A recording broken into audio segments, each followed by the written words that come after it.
बच्चों, आज की वीडियो में हम बात करने वाले हैं कि सीबीएसई बोर्ड ने एग्जाम पैटर्न चेंज कर दिया है, तो हमें भी अपनी पढ़ाई के तरीके को चेंज करने की ज़रूरत है क्या। तो इसी टॉपिक पे बात करते हैं हम। जैसा कि आपको पता है कि सीबीएसई बोर्ड ने फ्रॉम द करंट सेशन जो एग्जाम पैटर्न है वो अब टर्म वाइज कर दिया है कि अब साल में एग्जाम 2 बार होंगे, टर्म 1, टर्म 2। टर्म 1 का एग्जाम नवंबर दिसंबर में होना है, टर्म 2 का एग्जाम मार्च अप्रैल में होना है। अभी हमारे सामने टर्म 1 का एग्जाम है, तो इसी से रिलेटेड हम बात करेंगे। जो सिलेबस टर्म 1 में आ जाएगा वो टर्म 2 में नहीं आएगा, तो इससे सिलेबस का बर्डन जो है वो रिड्यूस हो जाएगा। सिलेबस कितना आना है? 50-50% सिलेबस डिवाइड हो चुका है और सीबीएसई के सर्कुलर्स की पीडीएफ का लिंक आपको बच्चों डिस्क्रिप्शन में मिल जाएगा, जहां पर आप सारी डिटेल्स देख सकते हैं। तो अभी हम बात करते हैं टर्म 1 के एग्जाम्स की, जिनमें एमसीक्यू बेस्ड क्वेश्चंस ही आने हैं, मल्टीपल चॉइस क्वेश्चंस, कि आपको करेक्ट ऑप्शन जो है वो सिलेक्ट करना है। अब ये एमसीक्यूज जो है किस तरीके के हो सकते हैं वो देख लेते हैं।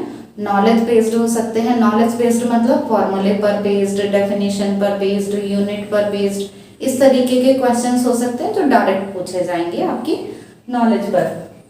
रीजनिंग बेस्ड क्वेश्चन में बच्चों जैसे असर्शन एंड रीजन वाले क्वेश्चंस होते हैं कि आपको 2 स्टेटमेंट्स गिवन होते हैं, उनका आपस में आपको कनेक्शन देखना होता है कि वेदर दे आर रिलेटेड और नॉट। तो ये रीजनिंग बेस्ड क्वेश्चंस हो गए जो कुछ आपकी रीजनिंग जो है वो चेक करेंगे।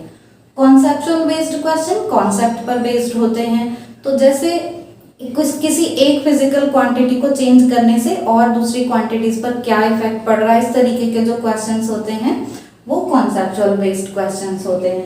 केस स्टडी बेस्ड क्वेश्चन में क्या होता है बच्चों कि आपको किसी टॉपिक पर एक पैराग्राफ दिया रहता है और उस टॉपिक पर ही बेस्ड क्वेश्चंस होते हैं, उनको आपको आंसर करना होता है। कॉम्पिटेंसी बेस्ड क्वेश्चंस में रियल लाइफ पर बेस्ड क्वेश्चंस होते हैं, अनफेमिलियर सिचुएशन पर बेस्ड क्वेश्चंस होते हैं। इनसे आपकी प्रॉब्लम सॉल्विंग स्किल जो है वो चेक की जाती है कि आप किसी भी अनफेमिलियर सिचुएशंस में हो तो कैसे उनको आप फेस करें। तो ये हैं कुछ टाइप ऑफ क्वेश्चंस जो आपको क्रिएटिव बनाएंगे, रोट लर्निंग जो है उससे आपको दूर ले जाएंगे। जैसे आजकल इम्पोर्टेंट के पीछे भागने का एक ट्रेंड कुछ सेट हो गया है कि क्या इम्पोर्टेंट है बस वो पता चल जाए, कितना पढ़ने से कितने मार्क्स आ जाएंगे, कुछ इस तरीके का जो एक टेंडेंसी बन गई है उसको अवॉइड करना है।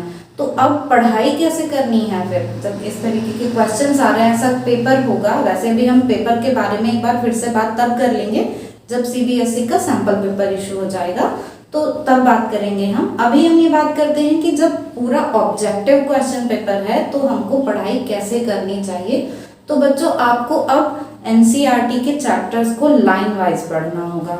लाइन वाइज पढ़ना होगा मतलब आपने ऐसे कुछ लाइंस पढ़ी, आपको जिस भी सेंटेंस में जहां पर भी आपको ये लगता है इस पर बेस्ड क्वेश्चन बन सकता है तो आप उस पॉइंट को नोट कर लें।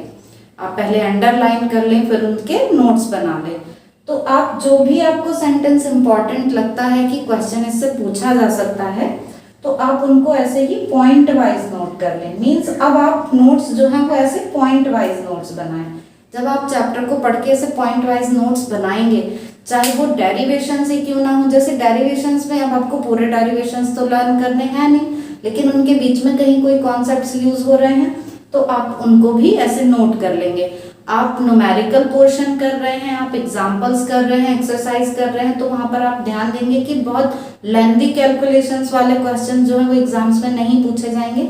उन्हें आपका मल्टीप्लिकेशन, डिवीजन ये स्किल नहीं चेक करना होता, आपके कॉन्सेप्ट्स चेक करने होते हैं। तो अब जो कुछ भी बहुत लेंथी है वो आपसे एग्जाम्स में नहीं पूछा जाएगा। जस्ट आपसे कुछ कॉन्सेप्ट पर बेस्ड क्वेश्चंस पूछे जाएंगे, कुछ ट्रिकी क्वेश्चंस पूछे जाएंगे जिनमें कुछ ट्विस्ट हो, इस तरह के क्वेश्चंस भी पूछे जाएंगे, लेकिन कुछ भी बहुत टाइम कंज्यूमिंग नहीं होगा क्योंकि जो इसका ड्यूरेशन है वो भी कम ही है। जैसे पहले आपका 3 आवर्स का पेपर होता था, अभी ये 90 मिनट्स का पेपर है, तो बहुत लेंथी कुछ भी नहीं होगा। तो अब जब आप इस तरीके से नोट्स बना लेंगे तो आपको चैप्टर को रिवाइज करने में भी बहुत इजी रहेगा कि एक तरीके से की पॉइंट्स जो हैं वो आपके सामने हैं, आपने इनको पढ़ लिया, मीन्स आपने पूरा चैप्टर रिवाइज कर लिया। तो अब आपको इस तरीके से तैयारी करनी चाहिए, ज़्यादा एनालिटिकल होकर। आपको ये भी देखना होगा, ऐसे भी अवेयर रहना होगा कि आप जो भी पढ़ रहे हैं वो आप रियल लाइफ में कहाँ देख पाते हैं, कैसे यूज़ होता है, वो भी आपको पता होना चाहिए। अब आपको रोट लर्निंग को अवॉइड करना है, बिल्कुल कुछ भी आपको रटने की ज़रूरत नहीं पड़ेगी। तो बच्चों ये थे कुछ पॉइंट्स जो मुझे लगा कि आपके साथ शेयर करने चाहिए। इसके अलावा आपके कुछ और क्वेश्चंस हों, कोई क्वेरीज हों, कोई और पॉइंट्स आपके माइंड में आ रहे हों तो आप कमेंट सेक्शन में पूछ सकते हैं।